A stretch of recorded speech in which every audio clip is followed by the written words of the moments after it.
Welcome to Whole Lot of Wolves, Season 2, Episode 26. We're your hosts. I'm Joshua Buckley. And I'm Paul LePage. And returning for this episode is Alex Winter. He's the soon-to-be former resident of Altamont Springs in Florida. How's it going, Alex? It's going all right, Josh. How about you? Good. Where can they find your house for sale? They can find my house for sale on Zillow, Redfin, any of the different places that are selling it. But while I love Orlando, I've moved up to Tennessee for the time being. Get ready, Justin. He's you got a new Tennessee Wolf up there. But yeah, seriously, go buy his house. Get this man some stress off of him. Speaking of stress, it was tense. It was nervous. We weren't quite our best, but Nori up against Ricardo into the penalty area. Nori still, he's just held up. He pulls it back to Den Donker. Infield to Daniel Pedence. Pedence to strike it low! Daniel Pedence finds the bottom corner. What a finish! What a hit! And Daniel Pedence's long wait for a Premier League goal is at an end. So, final score was Wolves 2, Leicester 1. I did quite well. I predicted that score. Pat on the back for me. A blind squirrel finds a nut every now and then. I'll start with you, Paul. How'd you feel about the game? It was really an exciting one for just casual viewers, I think. The first half, I think, and then for definite parts of the second, I felt they had the upper hand. So when we scored to take the lead, it really did take that entertainment level up a notch because they were really knocking on the door from that point onwards. So as a neutral, it would have been a good watch. I think when we scored early, we had the opportunity to try and get on top. We were starting to look dangerous from corners and set pieces, but we weren't really able to make the most of those. And then it seemed like they always had a threat. So it wasn't all that surprising when they equalized. It was just a case that we were not carved open, but it was a very strange goal for Wolves to concede after recent weeks. That it didn't seem easy, but they seemed to be able to put a move together that we weren't able to combat. So when that went, I think we didn't lose that. Our heads didn't go down, but we didn't seem like we had that swagger about ourselves. So I think to really dig in and put that performance together, regard action, especially in the second half, I think is testament to what's been done to that team and how well they're being coached. Alex, what were your thoughts? With us and Leicester throughout this current Premier League era, there hasn't been truly a boring game. They've been all very tense, all very close. Whether it's been a goal fest or whether it's been a 0-0 draw, there's been a lot of intensity between us. It's one where we could say that we were lucky in some elements, but I think we were unlucky in other moments. With the Adema Lippman goal, it was just a pinpoint pass that with any sort of deflection, it would have not had a goal. And I think that even though there were some doubts with, especially at the end of the game where Sa had to make some saves, I feel we did fairly well against Leicester as a whole. Yeah, I thought Sa was tremendous again. But who would you guys put as your man of the match? Paul, I already know your answer, but go ahead. Initially, it was Podence, but after going back and watching it again, I think Neves at least equals him and probably just shades it just down to the defensive work that he had to do, really. I think it seems that we were playing through in the midfield. Maybe it should have been a little easier, but it wasn't. So Moutinho didn't have a best game. I think there were a lot of 6 and 7s. Neves was an 8 and Podence was. They need for their goals and their work. But especially Neves in the midfield, he was having to do a lot of the work and covering all the ground. So yeah, on reflection, he probably shades it, especially with scores a cracking goal. Alex? Yeah, I would agree that Neves is, even though Podence did very well, I would probably say Neves was the man of the match. And he made that lovely pass to be able to set up his goal first off. And really, he was very involved with the game, even though it was a three-man midfield. I feel he was that important piece that really dictated that creative play that we haven't had in some other games this season. But I feel Neves really took control of this game and allowed us to get the 3 points. Yeah, I don't think you can go wrong between Podence or Neves, but I actually think Jose Sa deserves some consideration. There were some pretty awesome saves that he, like you were talking about, Alex. We underappreciate how good he's been throughout I the agree. season so far. I agree. He had the highest save percentage in the entire Premier League. He's someone who coming from Rui Patricio, who had a relatively poor save percentage, even though he was a highly regarded name and has done a lot of great things in his career. Sa has really helped our defense and really brought up some with that, which Rui really didn't do. So, it's a real credit to their scouting department. Man, I can't think any of us were like, oh, yay, we're getting rid of Patricio and bringing in this younger guy. I think there was some cautious optimism, but I don't think anybody outside of Wolverhampton could have thought that, or even outside Molyneux could have thought that he'd be this good. He's been tremendous. Paul, what would you give Roman Saiz grade-wise? I'd put him in the 7 category. So he went about his business pretty quietly, but when you look at the stats and what he was able to rack up, he was probably the best out of those 3 at the back. And it's interesting how he's come back in and slotted in again pretty well. He hasn't been away. So yeah, I'm setting you guys up here. Alex, what would you have given him? Sace, I would say, even though Kilman and Cody have been getting a lot of praise over the past year, 2 years, I would say Sace is our best defender. And we truly need to re-sign someone that, while he isn't the swift of feet, he's someone that is always in the right position, always someone who is able to clear a ball off the line or be able to basically help clear the defense if needed. He's the reason why he's the captain of Morocco and led them to a decent result at the AFCON. I feel Sace is someone that has always been a little bit disrespected amongst some fans at Wolves, and something that I feel that even though Bowley is sitting past the bench and in the reserves at this point, I feel that he is someone that hoped to give a 1 to 2 year extension before the year ends out. So the reason I brought up Roman Saiz, he had 11 clearances against Leicester on Sunday. That's the most by a Wolves player in the Premier League this season in a game. Really, like you said, Paul, it was a quiet performance, but yeah, I find those interesting because then when you look at the stats, you're just like, wow, that he did really make an impact there. 11 clearances. I was glad to see, especially with the conditions, knowing that Vardy was out, they had Madison coming off the bench. I wondered if Leicester was just going to turtle up early and try and play. I got respect for them. They went after the game the entire time, which was good. It made for an entertaining match with that. I pull my notes here. So the defense, it did seem like they struggled at time because of the fact that Leicester did keep putting on pressure. Paul, do you think that was just a one-off thing just because of the weather, or is this something that could become an issue further? I don't think so. I don't think it's a over cause for concern.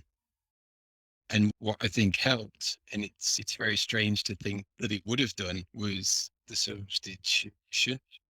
And it all seems to have gone quiet about Large waiting too long to make subs now, because by switching and bringing Wang on, that really gave them more to think about from us offensively, where it was the other way around previously. So I think that really worked to our favour. And if that was something that Large had spotted and put on in real time to make that switch, I think he needs to be rightly lauded for it. Yeah, that was an odd formation coming out, Alex. It said it was a 3-5-2, But then Donker was almost playing winger there in the first half until Huang came on.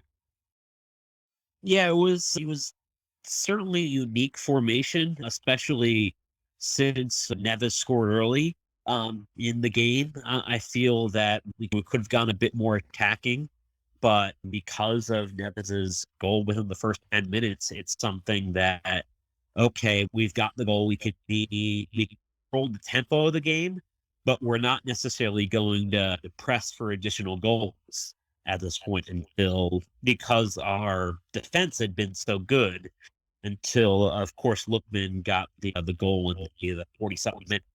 So, Yeah. Yeah. Which was a well-deserved goal. yeah. Talk about that Potence and Aitnari chance there, Paul. It looked like Aitnari made some moves just to get a pass off the Potence, and I was worried that was going to be we'd lost 2 points right there. It was full move for him to craft it, and just the skill that's on display. And now you've seen the footage from the club sending out that really focus in and zero in on it, and his close control on both occasions. The one was the flick and he sends it another way. Then the last one was the Cruyff turn.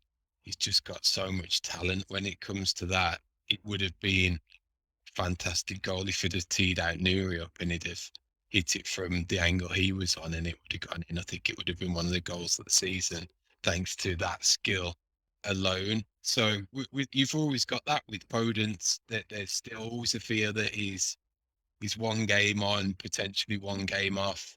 Yesterday did seem definitely like an on game, and maybe just went off the boil slightly in the second half, and that's why he was the substitute. But I think we're beginning to see there's possibility with him now that he gets game time, now that we've got some consistency, what he's all about. And if you can add a goal to his game consistently again, like he did yesterday, be a genuine threat outside the box in that position, which is good for, we could have. And So speaking of left wing backs, did you see our old pal Captain Stepover will now be signing a permanent with Porto? So Porto went ahead and announced it, but from what I gathered, once they made it to the next round of Champions League, it was a mandatory buy anyway. So Ruben Vinagre going to Porto for 10 million plus a sell-on clause. You think that's a good Lisbon for the £9 million, plus we do have 50% left of his rights. Yeah. So Alex has got it. I said Porto, didn't I? It's been a long day. Yeah, and that's great business for Wolves itself. I mean, because from Angers we got Aitnori for a very similar fee. We gave them 50% of their rights and paid about 9 million, and we sold Vinagre for about the same amount. Wolves is a great investment company. They've made a lot of great deals. There's some that we wish we could have done, but that's with any type of company. Heck, this past match, I would say, was the best bench in any Wolves game so far in the Premier League era. It is one that I feel that Wolves continuing to move forward and continuing to play the way that they played last week and the past few weeks is one that they need to be in place to fight for Europe. Yeah, and let's talk about the bench, because obviously, other than the 3 points, the huge news was Pedro Neto not only making the squad, the game day squad, but coming in and really looking really good. I wondered about his speed anytime you're talking about a kneecap. How awesome was that, Alex, to see him out on the field?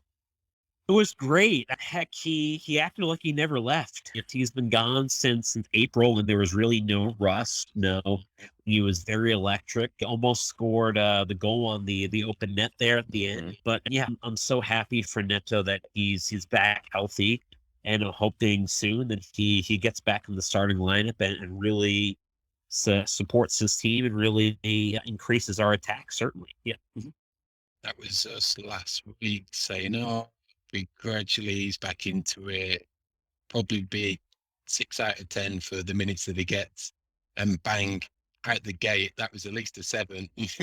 Would have been an 8 with that goal if he'd have scored it. So it was like he'd never been away, and the old cliche, just like a new signing. But if we're adding players like a player of Neto's caliber at this stage of the season, he's coming back and doing that, then that's going to stand us in really good stead with the running for sure. Does he get a start in one of the 2 games this week? I would say he gets a start against West Ham. I don't think he's going to get a start against Arsenal personally. I think we're going to stick with relatively the same team that we did on Sunday against Arsenal, but I do feel that Neto will get a bit more free rein against West Ham. Paul? I still can't see him starting. But yeah, I think his minutes will still go up gradually. I think for a while he's going to be on the bench, and then he'll start to accumulate some minutes from about the 60-minute mark onwards. Once he's built a couple of those 40, 45 minute stints up, then we might see him start probably middle of next month. Okay, so I got to vent here a little bit, because obviously Spurs had a great comeback against Man City there in the final minutes, and it was a good game up until then. Keep in mind that if Harry Kane doesn't score in the 94th minute, it ends up as a draw. I saw so many people on Twitter that were like, Conte's amazing, elite manager, blah, blah, blah, blah. And you don't hear jack squat about Bruno Lage. Am I right to be as frustrated as I am? Because Bruno Lage practically pulled his pants down the week earlier. Pulled Conte's pants down. Paul, is it good that Lage is just completely overlooked, or what? I personally like him going under the radar somewhat, that these guys can have the exposure and the attention and the London bias. I think Lage as a character and an individual would prefer less of the spotlight as well, just to go about and do his business day to day how he likes it. So I'm all good with it this week. This week's going to be really telling. It could shape our season. And I think a lot of it has come down to Lage and what he's been able to do with the players that weren't his, that were at his disposal, and what he's been able to mold them into. I really think, whilst at the moment, I do think that top 4 aspiration is a real stretch. And it's a lot to ask for 2 wins. But if we happen to pull off 2 wins in London come Sunday night, that could really propel us and put us on that trajectory to really ride it out to the end of the season and be that team that goes on to get it. I genuinely could see that, because of the focus and the profile that are the spotlight that the likes of Conte or under Ragnick at Man United. More spotlight equals more pressure, and even at that level, are they going to be able to handle it? Yeah, keep the pressure off. Bruno could keep doing what he's doing and churning out these results, and we can carry on with that and be happy with that. So I noticed some comments after the game, and I even heard some other people saying it. He's had a goal and assist in an assist in the last 2 games, but is there suddenly question mark over Raul in the summer? I personally still feel fine with him. Like, I thought that assist was like vintage Raul. Perfect hold up play, great assist. But Alex, do we need to be searching for a new number 9? Not because Raul has been a bad player, but because Fabio Silva has not really stepped up to a potential starting level striker. It's more we need someone to come in, because Raul is not getting young. It's more about not necessarily the performance that he has right now, the fact that, yeah, while he does a lot of play, also defensively and offensively, I feel we need a sort of complete striker, because Fabio has not really pulled that off. And a true out wing has been great for us during his time here. I feel we do need that physical striker similar to Jimenez. I don't know who exactly that would be, but someone that can really support the attack just because we've scored so few goals, even though Jimenez has been great in terms of linking the play and different things like that. So we don't necessarily have to have a winger in the 3-5-2. We can have a more out-and-out striker in that position. Paul, how do you feel about him? I'm still okay. I think I, on the balance of things, what we've seen is we have seen flashes this season in parts. He's done some good stuff, and what his game's been renowned for, we've seen like the dropping deep and running from midfield. I think it was the Southampton game for that one. But I think what we've seen is that he's just not had that consistency this year, and there could be a bunch of factors that's gone into that.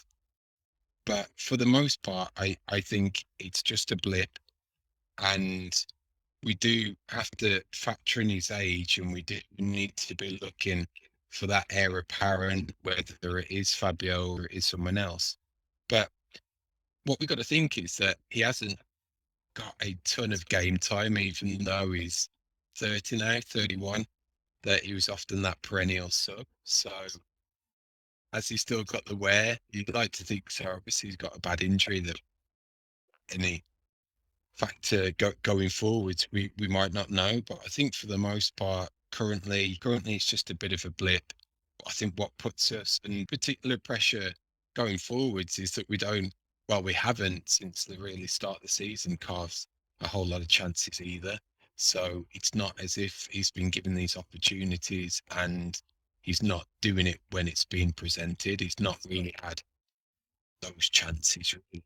So I'm okay for the time being. And again, I think it may just be a switch that's flicked, and it'll be the row of old before we know it, and the goals start flowing. And again, we could close now with him in form and taking us to places we never. So. Yeah, I still think he's getting used to not being able to use his head to direct in shots as much as he used to with the thing. But he also does so much of the dirty work. So I get the fact that a lot of people want to see more goals coming in. Okay. But I still think he's a big key to their success. And I'm personally fine with him. I thought it was a little silly when I saw so many people that were like, "Oh, we need to move on from Raul. He was trash." I was like, I don't really think so. Like I said, I thought the assist was just tremendous. Yeah, he's in and around where it matters on those particular occasions. I think where it gets magnified is that if he does drop deep to try and link the play and he coughs up possession, it just seems that's been a little bit more telling these past few weeks, where previously it was very hard to knock off the ball or he'd pick up a foul, or he'd do some skill or have a partnership to link up with a player that he's not really got at the moment. So maybe that comes with Podence as this partnership forms, because it was interesting that he went with a 5-3-2 to begin with at home. So maybe they're seeing something on the training ground that there's a genuine partnership forming between those two, which could be advantageous moving forward. Paul, I teased the game for tonight. You ready for it? Let's go, Josh. It was pretty rainy. It looked awful conditions. Paul, have you sat in conditions like that at Molineux? Is it that miserable? Once, twice, yeah, and away from home. Yeah, it's cold, it's wet. The wind can be going in every different direction, but still hit you squarely in the face. Yeah. But what it did get us a lot of was wet flowing locks all the way around. So then I came up with the idea, who has the best hair on wolves? So we're going to rank our top 5 each and determine from there who has the best hair on wolves. So here are your choices. Okay, keep in mind, and you're only going to get to choose your top 5. Of course, Fabio. I think that goes without saying. He's got the Fabio locks. Neves' long hair this season. I think very elite look. Semedo, although he got it cut a little bit for this week, the semi-little mohawk going that he has, I've always liked that. Trincao, he's like a Fabio Jr. Aitnery likes to go with a floppier look. You got Raul, but I'm going to preface it by saying Platinum Raul with the Zorro mustache. Well, those are key. You got Cody, who's the very simple, like, nah, just who needs hair? And then Botinho, who honestly looks like he just got out of a 9-to-5 job, even after a full 90 minutes. Like, just immaculate. I don't know if he like gels it up before the game, but even that game, it was like everybody else soaking hair, and his is perfect. Okay. Unfortunately, Adama couldn't be included because he's no longer with Wolves, because I would have definitely had Dreads Adama #1. But Paul, I'll start out with you, and then I'll give my list after you two, and then we'll determine it. I've got my little point system over here. Who would you say has the 5th best hair, Paul? I can't believe you haven't got John Ruddy in this list. He'd be my #1. But maybe we could do that another week. 5th best, I'm going for Semedo. I think he has got some good versatility to run with. Okay. How about #4? 4th, I am going for Moutinho. It seems like he'd take as much care of his hair as he would his garden. I don't think there'd be a blade of grass out of place in that palatial Portuguese residence of his. 3rd? Definitely Trincao. I think Really? You're just obsessed with Trincao, I swear. He's a walking advertisement for cologne, men's shampoo, and sharp suits. I wish that would translate to more output in the goals and assist columns, but yeah, he's that side of it now, Dane. Who's #2? Fabio, much like his position in the team, he's close, but just not quite good enough. The pieces look there, but maybe it needs a year or two really to form. And I'm going to guess, I know who your #1 is based on your list up till now, but go ahead and say it. Obviously, it's Ruben Neves. Obviously. This is just the cherry on top of the cake in terms of his awesomeness. It matches it with the most. All right, Alex, it's your turn. Who's your #5? #5 is actually the new signing, Chiquinho. Whoa. So Chiquinho, I feel that he has a solid hair with there, and one that can, once he gets a little bit more style, he can certainly go on ahead and improve upon that ranking. Nice. Okay, #4. #4 is going to be Aitnery there. Mm-hmm. So Aitnery, he's got some good hair. Sometimes it doesn't necessarily work for him, but he's one that certainly has that, just like Chiquinho, that potential to have that great hair.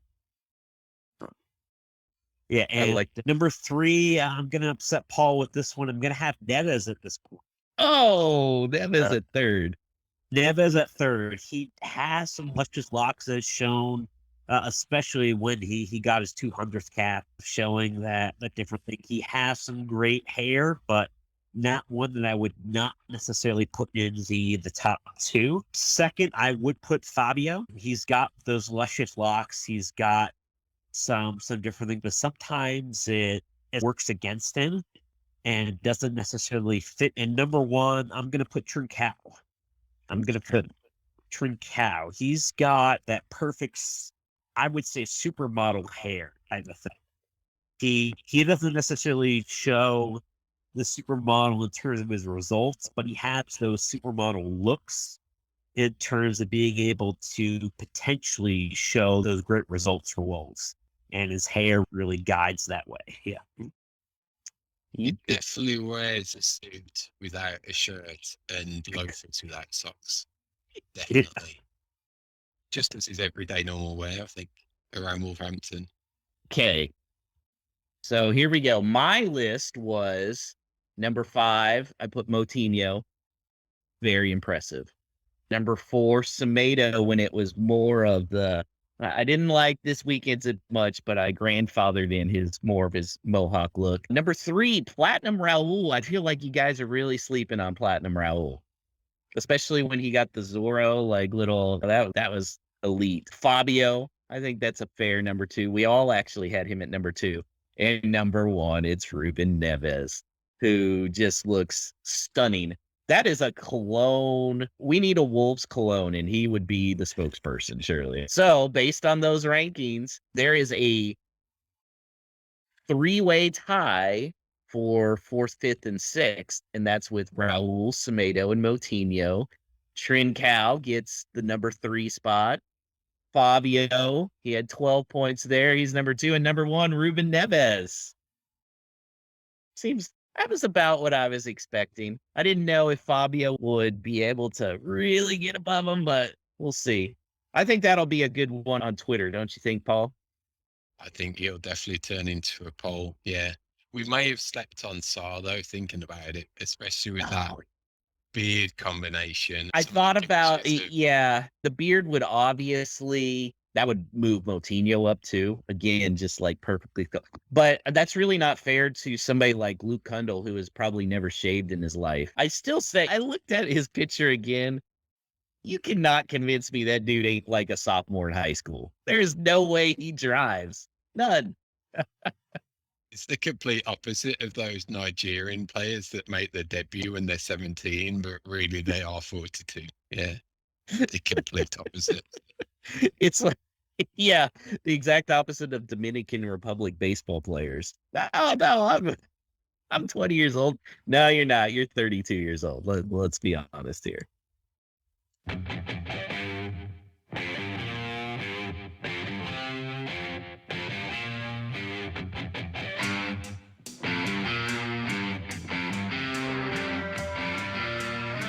I'm a wolf man. What do you say? I'm gonna make it through the time one day because I'm lupine. I'm so assumed. You don't believe me, gonna give you the proof. That was a few bars from the UK-based rock band Reef. So we play probably their most popular track, Place Your Hands, but this is their current release, and how poignant it is that it's called Wolfman. So what's so interesting about Reef is that lead singer Gary Stringer, they're originally from the West Country where the band was formed. Gary is a massive Wolves fan, so he's often seen at Molineux and at away games. So not only are they a great band to listen to, they've got a tremendous back catalogue, but their lead singer is a proud Wolf. So go ahead and have a good listen to Wolfman yourselves. All right. So now with the fun, let's look ahead to the upcoming games here. We got 2 big ones, Thursday against Arsenal, Sunday morning against West Ham. Obviously, 2 biggest games in the last probably 2 years, right? Yeah, since right after Project Restart, I would think. Yeah.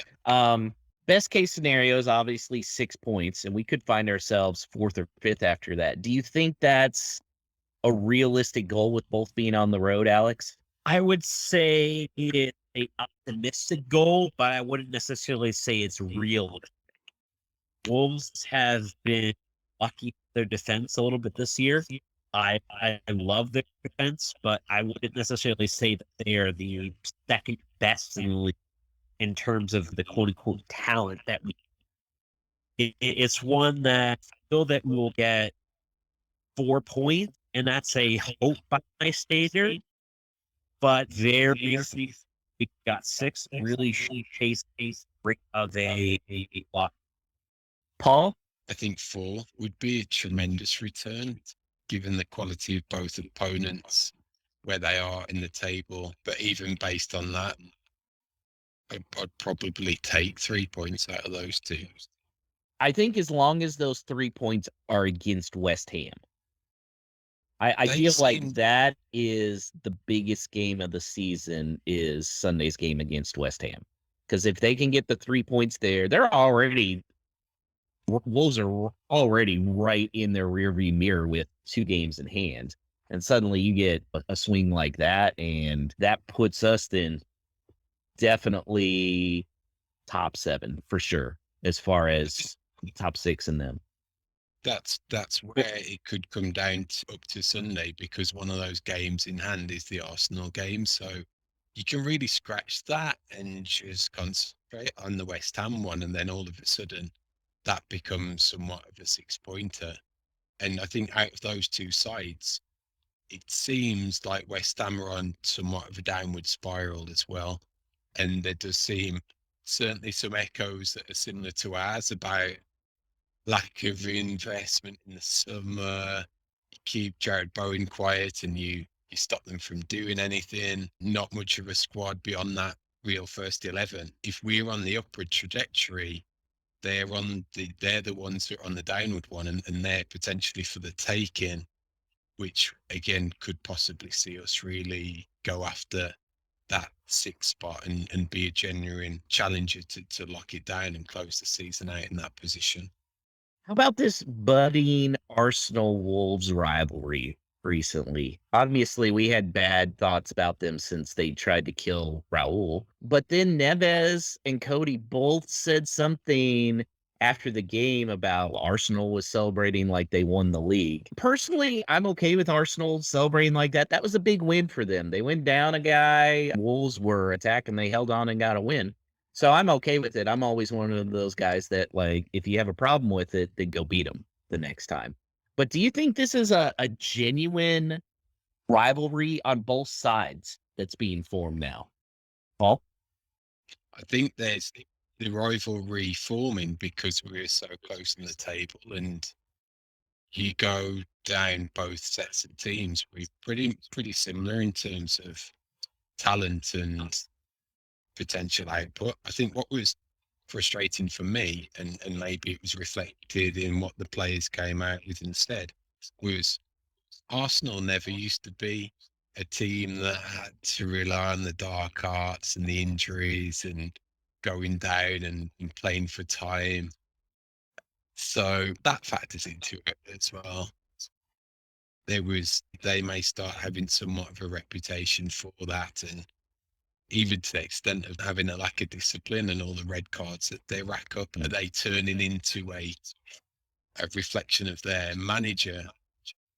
So for me, it's a case that I want us to do well against them, and I want us to beat them just to prove what you're going to do. We can overcome it and get the win. How do you feel about the rivalry, Alex? Yeah, I think it's one where Arsenal understands you're in the same league as them. This is not something that you would actually dreamed of a year ago, but understands that we're on pretty good terms with it, and they're willing to fight for point against us. They are the team that I believe we've already surpassed Tottenham in terms of wanting to get those points and get those different European spots and different like that. I feel Arsenal is that next challenge for us, that next team that really we need to get by to be able to get consistent European football.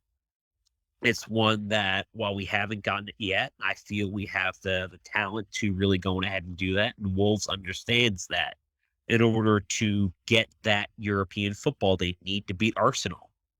And I feel that we'll be certainly geared up to beat Arsenal, though it always is tough on the road in London. It's one that I'm hoping they do well in. I think it'll be a draw, but I'm hoping they can certainly get 3 points there. Alex, you mentioned you figured they were going to go back with the 3-5-2 against Arsenal. Do you think it's the exact same 11 or any changes at all? I feel that there might be Marsal coming in for Nori to start off with. All right. Guys, let's get to predictions then. Sounds like you're thinking a draw, Alex, for Arsenal. We'll start with Arsenal. For Arsenal, unfortunately, I think a 1-1 draw. I am going to say Huang gets back on the score sheet and gets the goal for us, but unfortunately, it will be a draw for us. Mm-hmm. Paul? Again, when I say that 3 points would be a good return from these two fixtures, I'm still not predicting us to lose. So I'll be positive. I don't think you can say anything else than a draw at Arsenal. And if you're going one each, Alex, I'll say it'll be a 0-0 draw. Oh man, I kept going back and forth between both of you guys' things. I do think it'll be a draw as well. You know what? They've shown enough on both sides. I'm gonna say 1-1 draw. 1-1 draw. I like Alex. And I like Huang scoring. So I'm right on board with what you're saying there. Okay, and then the big game, also known as the Knicks Place Derby here in Houston, is West Ham and Wolves. Who you got, Alex? I've got Wolves. I've got them, especially since West Ham looked a bit shaky against a Newcastle side, which doesn't have as many. They didn't have Trippier. They didn't have St. Maximin. I feel that we can certainly score against them, and I don't really feel that they have a lot of goals in them. I think it'll be a 1-0 win for Wolves, and I think Raul will get that goal there. So. Paul? I'm going to channel my inner Mick McCarthy team of a previous sojourn into the Premier League. It's my inner Kevin Doyle, Roland Supar, and Matt Jarvis. I'm going for a 3-1 away. You are stealing my thunder. Damn it, Paul. That was the exact score I was going with, was 3-1. I think Antonio will score one just because he's Antonio. He can bully people around. Yeah, I think 3-1. And I think Neto gets at least one of those. I think Wolves realize what's in front of them and the chance that this game brings. And I think they are going to absolutely be ready for it. And like you said, West Ham's not in the best form right now. There's a buzzsaw coming. His name is Pedro Neto. Paul, any no stupid questions? Yes, Josh, we actually got two that carry over from last week, but it is the part of the show dedicated to you, our listener. So get in touch on the socials or by email and ask us anything you would like about the Wolves. We'll read it out and answer it during this portion of the show. So the first one that we're going to read out, and it's quite poignant given the speculation that I think was in some of the tabloid newspapers today, is this. Because on Twitter, the fact that Kilman was bought for peanuts and is clearly now at a minimum a £20 million player, does it show that heavy investment is not necessarily to break in to the top 6 places? So why I think that is poignant is the rumours today that I think it was Chelsea had scouts at the game yesterday scouting Kilman. If Rudiger looks like he's going to depart, they will need a replacement for him.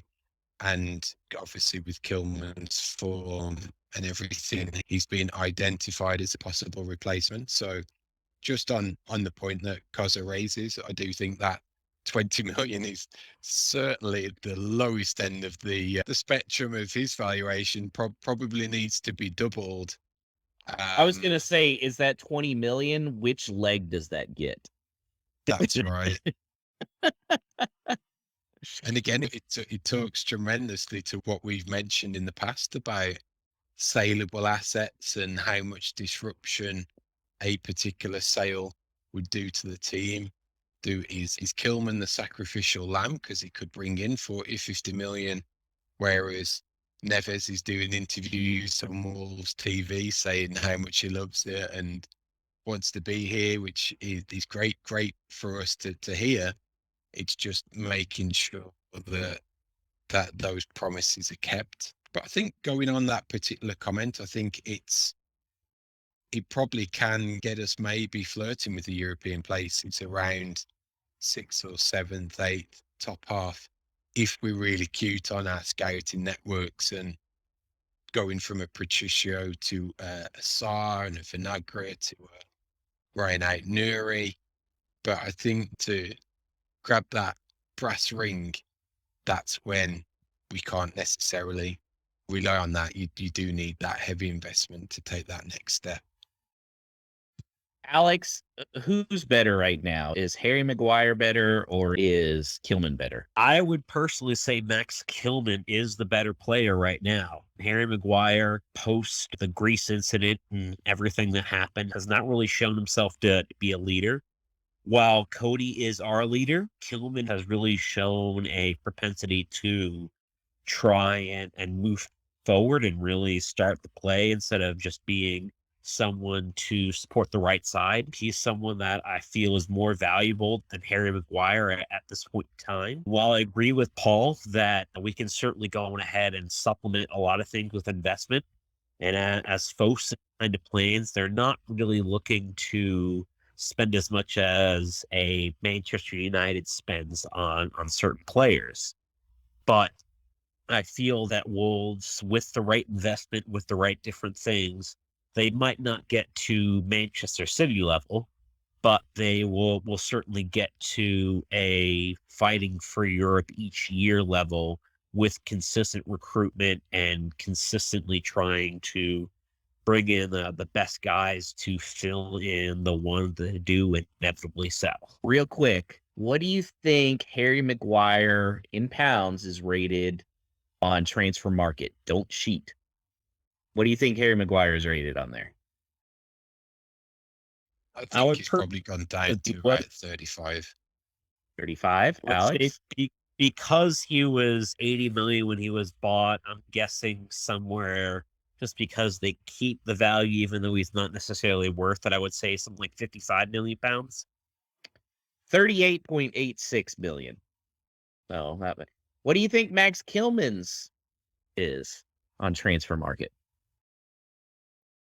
I was actually looking at this relatively recently, so I don't want to spoil this, but it was less than Connor Cody at the current moment. So, Paul, what's your I'd guesstimation probably there?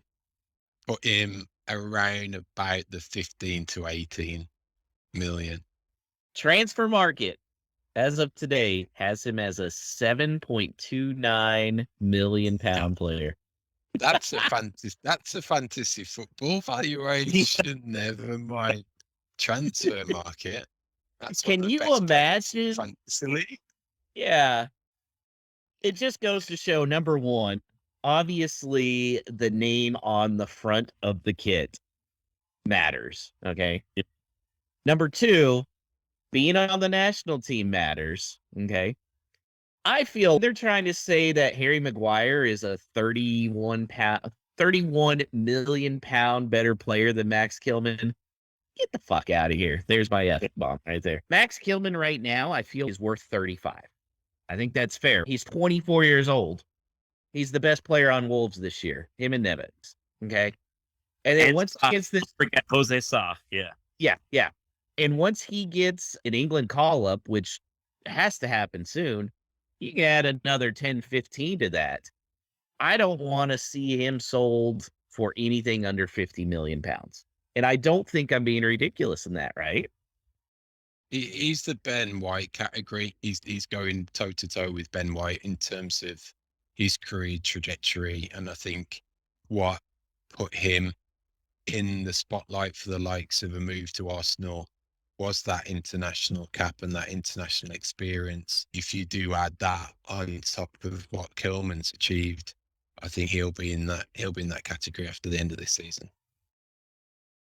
Okay. And that was right around 50 million, if I remember correctly. But then it comes to a point with Kilman. Okay, yeah, you get a ton of money on that, but then you're going to have to spend at least half of it to bring in a new center back, unless you think Mosquera is ready to take it over. And is that player going to be better than Kilman? I don't know. And that's where it gets interesting with those top six teams, is guys like Man City and stuff. They can afford to get rid of Max Kilman's, because then they just spend that money and more to get somebody else in there, like a Ruben Diaz or somebody. So I do think you can't just rely on internal development only to get to be competing every year in the top six. I think you can occasionally, like we were talking about Leicester City yesterday, Paul, but to be that consistent threat, you do have to spend some in the market. Not saying you have to spend like those guys do, but you have to spend some. The next question is from good friend and recent podcast guest John Burkhart over in the UK. And he asks, which Wolves player, past or present, would you take with you to the Houston Livestock Show and Rodeo on March 9th when he's in the country visiting? And if you didn't pick up on that episode, folks, Johnny's over from the UK. He will be speaking at South by Southwest and is looking to get together with fellow Wolves fans in Austin around that time. But it's looking likely that his flight will bring him into Houston first, so we might get to hang out at the rodeo with John and show him the wonderful sights of, I don't know, battered Twinkies. I would not say Raul because I imagine that he's probably been to Tejano night at the Houston Rodeo if he's ever been in town at that time. I am going to say Connor Cody. I think Connor Cody would just be fascinated by the whole thing, and he'd have so much comedic material after that. If Wolves cameras followed him around during the Houston Rodeo, that would be internet gold. So I'm going to say Connor Cody. And he's got his family to show him the sights as well. So it would That's right. kill two birds with one stone, see the family and go to the rodeo. But my pick is definitely Jose Sarr. I could just see him in boots, cowboy hat, the works. I think he'd jump into it with 2 feet and absolutely go nuts for it all. So that's who I'm going to go with, John. Even though I don't have a great knowledge of the Houston Rodeo, I would personally say George Elacobi. Former, I mean, he would not be intimidated by any bull or anything that would be there. And he is a very lighthearted, friendly guy. I feel that he could be very entertaining and one that people would love him and he would love the atmosphere as well. There may even be a George Elacobi riding contest where you get to jump on his back and see how long he can last. So I think you've got a good pick there, Alex, for definite. And I'm going to say, too, Jose Sarr, I could see him being a bull rider. I think he'd get all his gloves and everything because he's just got that mentality. And then obviously Potence would be mutton busting. Yeah. Because there are some 5-year-olds that are probably his size. So Potence riding a sheep would just be incredible. Oh, man, we could make a whole show on wolves at the Houston Livestock and Rodeo Show. If you're listening, and especially those of you that tune in from the UK, everything that we've mentioned are genuine things that happen. So just be careful with Googling riding sheep. That may not be on your UK servers. Just butt busting. Just mutton busting. Definitely mutton busting. Don't do anything other than that. If you want to look it up, you'll find all about it that way. Do not look up riding sheep. Who would like the fried Twinkies better, do you think? I think that'd be a Roman Saiz? Yeah, they could have him taste testing all of the delicacies across the rodeo. See, I feel like Fabio would be all about that because he's still got that younger vibe to him and everything. I could see him being like, fried Nutter Butters? Heck yeah. And then Max Kilman. No, see, I think Roman Saiz would go with the turkey leg. Yeah, I would personally say Matt Murray, if I'm going back a little bit with there. He would be one that would be willing to try anything. And he'd go ahead and have the fried Nutter Butter or have a turkey leg and be able to get 6 saves and still get a clean sheet with it. So, have you ever been to a rodeo, Alex? I'm sure you have. I have. It's been a while, but it's certainly a fun time. Yeah. So the Houston Livestock and Rodeo Show, it's this huge fair that's there. And then you go inside and it's about a 2-hour rodeo. And then they have an hour-long concert by a lot of times it's country stars, but sometimes they bring in some new Journeys performing this year, Marshmallows. It's always a good time. Yeah, I think forget them going on their little vacation to Spain. We need to work the schedule so they take a little vacation to Houston for the rodeo. So, Alex, let people know how they can get in touch with you. They can get in touch with the Florida Wolves and Orlando Wolves via Facebook, but you can get in touch with me personally via that as well. And since I'm up in the Tennessee area, I would be happy to join if you're in Florida or in Tennessee, either one. So you and Justin need to take a photo the first time you guys meet up for a Tennessee Wolves thing. Exactly, yeah. And I don't know if anybody saw the photo of me and Paul that we took yesterday. I seriously, it's real life Daniel Podence and Max Kilman is what it is. I look like the Make-A-Wish kid with Paul right there. And I'm not that short. It's Paul is that tall, folks. Okay, I'm not Paul- 5'2". Paul and with his daughter. Yeah, it was just his daughter was so exuberant in that photo. I saw it on Facebook as well. And his daughter was standing on a bench behind me, so she's not taller than me at 7 years old. I just need to make this clear that I'm not as tiny as I appear when I'm standing next to George Mirasan over here.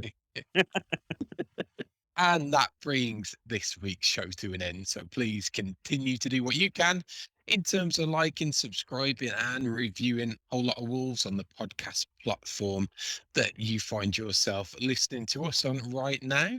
Between games, we're most active on Twitter. We regularly do live halftime spaces for most games.